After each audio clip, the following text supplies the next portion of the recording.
Blessed Sunday everyone! Nagsisipagandahan na nga ang aking mga tanim na luya sa sako. Tingnan nyo, pwede tayo magtanim. Ganyan, sa sako lang. O, diba? Magawa tayo ng sarili nating garden at gumaganda na rin nga itong ang tanim ng aking asawa. Ang aking asawa naman, mahilig sa prutas, kaya puro prutas yung tanim niya dito.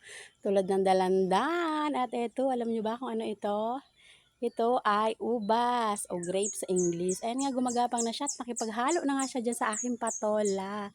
At sa mga naghahanap pala at nagtatanong sa akin ng patola, kung meron akong patola, eto, meron ako ditong patola na 3 piraso pa lang. Kasi yung pang-apat niya ay maliit pa lang. Ayun. Sinong bibili? Mag-comment na lang kayo dyan kung bibili kayo para i-harvest ko na to. Kasi masarap ito, yung bagong ani ba, yung patola. Ating igugulay, manamis-namis yung kanyang lasa. At ayan nga, kung ayan meron pa ako dito malunggay, o diba? Gumaganda na nga itong tanim pala ng aking asawa. Sorry man. Ayan, o, diba? Yan yung ubas.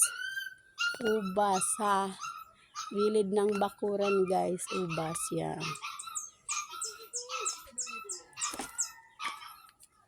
At ito nagsipagbulaklakan na naman uli ang aking kalamansi sa timba. Ayan, o, itong aking sili muli. At ayan, oh, ayan, gumagapang na nga dyan yung ubas na kumakapal na naman siya. Ayan, oh, dyan yung itsura ng ating ubas, guys. Ayan, at ayan pa nga siya, gumagapang na din siya dito. Nakikipag-agawan nga siya dyan. Meron din ako dyan tanim na ube. Yung nasa timba lang yan. Ayun, yung kanyang puno doon sa dulo na yun na black. Tapos ito nga, pangit yung aking sili dito. Pero namumulaklak naman siya. Kulang na nga siya sa dilig. Kulang nga siya sa tubig at hindi nga umuulan katulad nitong talong. O syempre, nagtanim nga ako dito at buhay na nga yung aking mani. Meron siyang naligaw na 1 perasong sitaw. Syempre sabi ng kapitbahay ko, pag nagtanim ka daw ng mani, samahan mo ng talong para ganahan. At ayan, nabuhay nga dyan. Nabuhay nga dyan yung talong, o diba? May mani, may talong. San ka pa? Kompleto na. Meron pa yan dyan okra sa gilid, yung okrang pula.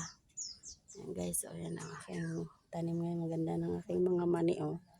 Kasi paganda na yung aking mani dito sa gilid lang. Tinry ko lang tong mani na to, yung nabibili. Nahilaw, tapos na-stack ng matagal. Yung mani bang panglabon dyan sa palengke. Tapos na-stack na matagal, ilang peraso lang yan. Tinry ko kung bubuhay at iyan naman ay buhay na nga sila at ayan ang ganda ng pagkakatubo nila. Mani na iyan, oh. Ayan, oh. Legit na mani yan at may kasama yan talong, guys. Talong. Ayan ang tanim ko sa ngayon kasi naggagayak pa lang ako ng sako. Kinukumpos bang tawag doon? Yung aking mga sakong ginayak at ayan, wala pa silang tanim dyan. At ito nga yung gumagapang na din na ang palaya. Meron na siyang nag-iisang bunga. Yan, oh. Nakatanim yan sa sako, o, diba?